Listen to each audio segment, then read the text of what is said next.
Kemudian unta juga banyak dijadikan tamsil.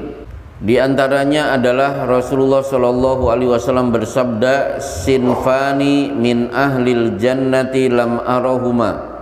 Ada dua kelompok penghuni neraka, betapa dahsyatnya siksaan yang akan dia terima dan belum pernah aku melihat kengerian siksaan itu. Yang pertama apa? Polisi yang memegang alat untuk menyiksa. Kan banyak kekerasan yang dilakukan oleh aparat.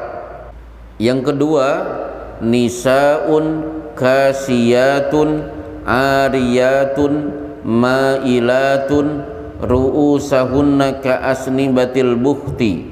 Wanita-wanita yang mengenakan pakaian tapi hakikatnya telanjang, berjalan berlenggak-lenggok, kepala mereka seperti punuk unta. Maka konde, termasuk ibu-ibu yang pakai kerudung suka ada tonjolan di atas, itu sering saya lihat. Nah itu punuk kepala seperti punuk unta. Jadi jangan sampai kepala ada tonjolan. Kemudian unta juga dijadikan tamsil ketika Rasulullah menerangkan waktu terbaik untuk menunaikan sholat duha. Sholatul awwabin hina tarmidul fisol. Sholat duha bagi orang-orang yang selalu ingin kembali kepada Allah, tunaikan ketika anak unta sudah mulai rewel karena sengatan matahari, kira-kira jam 9 atau jam 10. Kemudian orang yang datang di awal-awal pergi ke masjid untuk sholat Jumat, man roha fis sa'atil ula faka'annama qarraba badanatan. Siapa yang datang di jam-jam awal, pahalanya setara dengan berkurban seekor unta. Kemudian tambah satu lagi. Nah, Rasulullah Shallallahu Alaihi Wasallam pernah membuat seorang laki-laki mencabut tuduhannya kepada istri dengan memberikan tamsil unta. Jadi ada laki-laki, seorang Ansor datang, ya Rasulullah, saya orang Madinah, istri saya orang Madinah, istri saya baru melahirkan bayi, ternyata kulitnya hitam, saya kan kuning, istri saya juga kuning langsat, kok anaknya hitam? Ya Rasulullah, tolong rajam istri saya, dia pasti berzina dengan laki-laki berkulit hitam. Akhirnya Rasulullah kemudian bertanya, halaka min ibilin, kamu kan peternak unta? Oh betul. Fama alwanuha, unta-unta kamu warnanya apa? Humrun, merah. Halaka min awraq, Anda tidak? Anak-anak untanya yang berwarna abu-abu? Oh ada. Loh kok bisa? Emaknya merah, anaknya kulitnya abu-abu. Ya Rasulullah, la'allahu nazza'ahu irkun, boleh jadi kakeknya itu warnanya abu-abu, maka nurun kepada cucu unta ini. Nah sekarang saya tanya, kamu punya kakek berkulit hitam? Oh iya, ya udah hari ini nurun kepada anakmu. Selesai. Akhirnya laki-laki ini beristighfar dan mencabut tuduhan kepada istrinya. Selesai. Jadi unta juga harus direnungkan. Termasuk sebenarnya kalau dikiaskan berarti kambing, kemudian sapi dan lain sebagainya perlu direnungkan. Wallahu alam bisawab. Cukup sampai di sini, kita lanjutkan dengan tanya jawab. Satu, silakan. Bismillahirrahmanirrahim. Ya. Assalamualaikum warahmatullahi wabarakatuh. Waalaikumsalam warahmatullahi wabarakatuh. Banyak sekali orang tentang binatang, Ya. khususnya unta. Tapi yang ada di keseharian kita itu selain unta, bagaimana kita adab terhadap binatang? Karena kalau kita pernah baca, zolim itu termasuk menyakiti binatang, makhluk Allah. Nah, bagaimana kita menghadapi keseharian yang ada semut, ada kecoa, ada binatang-binatang lain yang menurut pemikiran kita seolah itu musuh kita atau hama kita. Terima kasih. Baik. Assalamualaikum warahmatullahi wabarakatuh. Waalaikumsalam. Baru saja saya menyelesaikan tulisan belajar akidah, akhlak, ibadah kepada binatang. Di situ ada 33 binatang. Sudah saya kirim ke percetakan untuk dicetak dan dijadikan pelajaran di majelis taklim. Jadi nanti ada majelis taklim khusus membahas tentang binatang. Nah, Bapak bertanya tentang sikap kepada binatang. Jadi Islam melarang mendolimi binatang. Dalilnya banyak. Yang paling terkenal apa? Udzibat imra'atun fi hirratin. Ada seorang wanita disiksa di neraka gara-gara seekor kucing. Ini kan jelas. Habasatha hatta matat, dikurung tidak dikasih makan, akhirnya mati. Kira-kira wanita ini muslim atau kafir? Muslim, Pak. Kalau kafir gak usah dibahas, dia pasti di neraka. Jadi ada seorang wanita disiksa gara-gara kucing, berarti wanita ini agamanya Islam. Kemudian berkenaan dengan menyembelih, Rasulullah Shallallahu Alaihi Wasallam bersabda, "Idza qatal innallaha katabal ihsana ala kulli syai', fa idza qataltum fa ahsinul qitlah, wa idza dzabhtum fa ahsinu dzibha." Allah memerintahkan semua harus dilakukan dengan baik. Kalian membunuh, bunuhlah dengan baik. Kalian menyembelih, sembelihlah dengan baik. Bagaimana caranya? Wal yuhidda syafratahu, pastikan pisau yang digunakan untuk menyembelih itu tajam. Kemudian Rasulullah Shallallahu Alaihi Wasallam pernah menegur seorang sahabat ketika dia punya unta tidak diberi makan tapi dikuras tenaganya untuk mengangkut barang. Akhirnya Rasulullah bertanya, man rabbu hadal ibil, siapa pemilik unta ini? Saya ya Rasulullah. Dia tadi nangis melaporkan kepadaku, engkau menyuruh dia bekerja tapi tidak diberi kesempatan untuk makan. Nah, tapi perlu diketahui bahwa binatang tertentu itu memang diperintahkan untuk dibunuh. Uktulu al-aswadaini fi shalah, bunuhlah dua binatang saat sholat. Al-hayyata wal aqrab, ular dan kala jengking misalnya.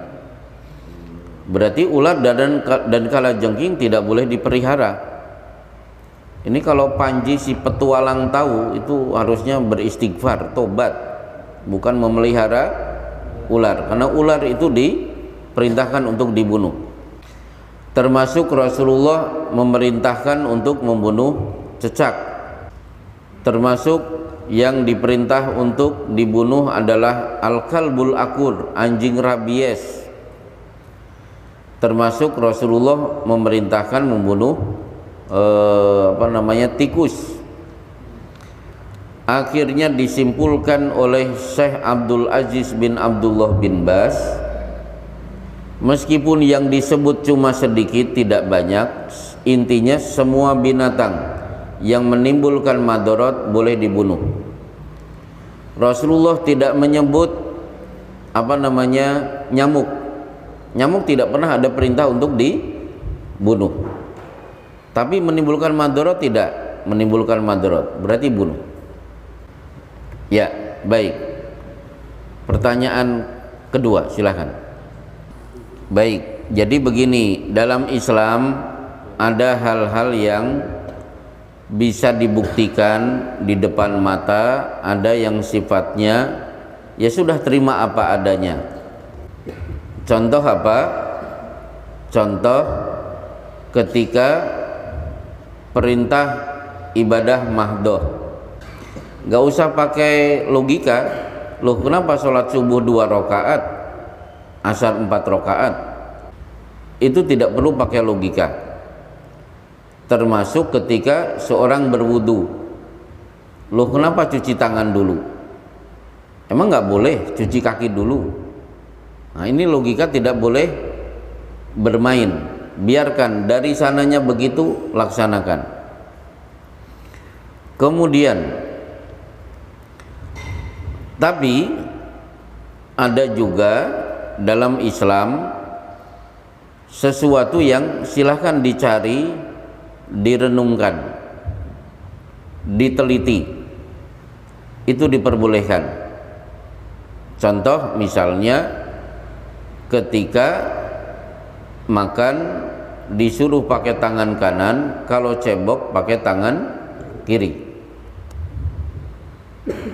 Akhirnya kan ditemukan ternyata tangan kiri itu memiliki zat-zat antibiotik yang itu tidak ada pada tangan kanan.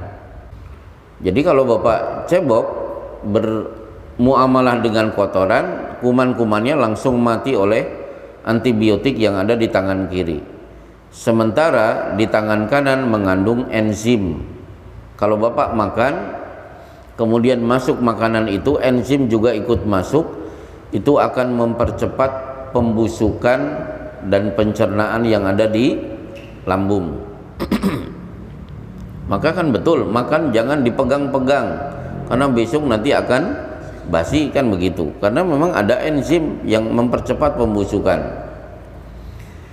Jadi kalau ada sesuatu yang harus diindra, diteliti, silahkan. Tapi kalau ada sesuatu yang diperintah, ya sudah terima apa adanya, ya sudah terima apa adanya. Jangan menuntut ini pakai logika kok tidak masuk. Ya memang itu bukan ranah logika. Seperti begini, kenapa siksa kubur tidak diperdengarkan sementara kita suruh beriman? Jawabannya, siksa kubur tidak diperdengarkan. Satu, untuk menjaga perasaan keluarga yang ditinggalkan. Ini kata Syekh Muhammad Shalih Utsaimin. Coba sudah sedih ditinggalkan oleh orang yang dia cintai, ternyata keluarganya mendengar bapaknya sedang teriak-teriak di kuburan. Itu kan tambah sedih.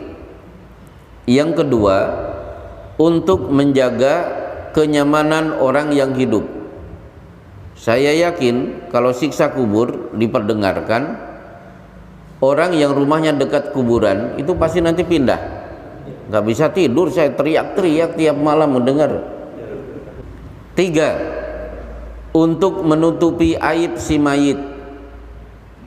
Kenapa Allah mengajak kita untuk menutupi aib? Man satara musliman satarahullahu yaumal qiyamah. Siapa yang menutupi aib sesama muslim, Allah akan tutupi aib-aibnya pada hari kiamat. Kan ada orang dikira baik, ma aslahahu ma ajladahu ma adfarahu, alangkah solehnya dia, alangkah baiknya dia, alangkah beruntungnya menjadi orang seperti dia. Ternyata bagi Allah dia nggak diterima semua amalnya. Coba orang dianggap soleh, orang mengeluh-elukan, memuji, ternyata bagi Allah ibadahnya tidak diterima. Ternyata dia disiksa di kubur, oleh Allah tetap ditutupi. Allah kan maha sayang. Sudah terlanjur orang menganggap dia baik. Dan alasan keempat, kata Syekh Muhammad Shalih Utsaimin, karena siksa kubur adalah perkara goib. Kalau diperdengarkan bukan goib lagi. Pertanyaan terakhir, saya mau bertanya masalah kucing, kan? ya. Saya banyak bapak-bapak sini punya kendaraan. Gara-gara menghindari kucing, kita jadi celaka. Nah, kalau ditabrak juga katanya nggak boleh. Bahkan lebih sayang kucing ketimbang anak-anak. Kalau kita ada anak-anak, tabrak aja. Tapi kalau kita ada kucing, kita berusaha untuk menghindar.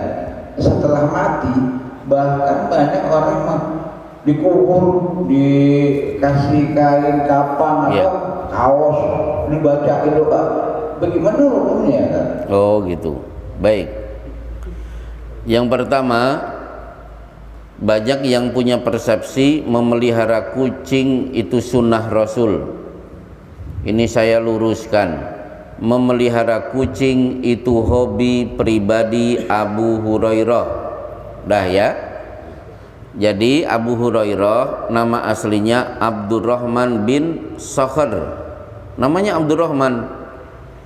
Karena penyayang dengan kucing akhirnya dipanggil Abu Hurairah, si bapak kucing.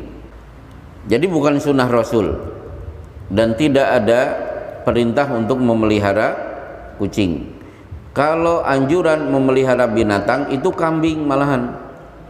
Yusiku an yakuna khaira malil muslim al-ghanam. Nanti akan ada waktu sebaik-baik harta milik muslim kalau dia memelihara kambing. Nah, itu malah jelas. Itu yang pertama. Yang kedua, kucing tidak ada perintah untuk diberi makan. Nah, tetangga saya itu sampai membeli makanan kucing harga berapa bu ini? 300.000. Tapi ibunya nggak pernah dikasih duit, padahal ibunya janda. Jadi kegiatan ritual pagi-pagi itu dia keliling nyari kucing terus dikasih makan, duduk sampai kucingnya menyelesaikan makannya coba. Tapi ibunya janda nggak pernah dikasih duit.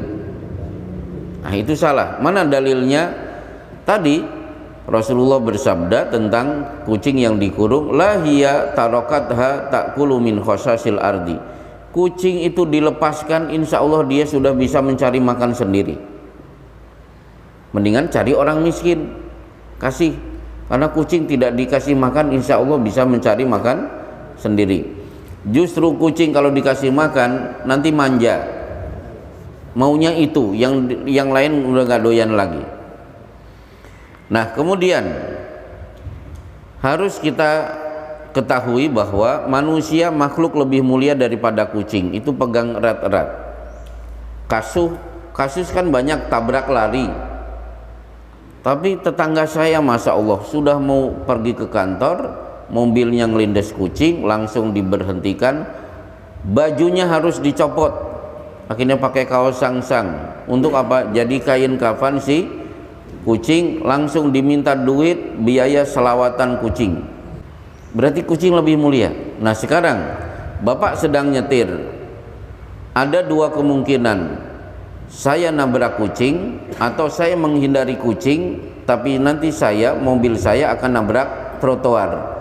Maka akhafud dararain, ambil resiko yang paling ringan. Mendingan nabrak kucing atau nabrak trotoar. Nah, kemarin di depan PT Matel kan nabrak trotoar, akhirnya mobilnya terbalik. Ya kita jauh lebih mulia daripada kucing. Baik, insya Allah itu saja kajian kita di apalagi ini. Kucing belum selesai. Nah ya bonus gak apa-apa, silahkan. Baik, yang pertama, ada tidak hadis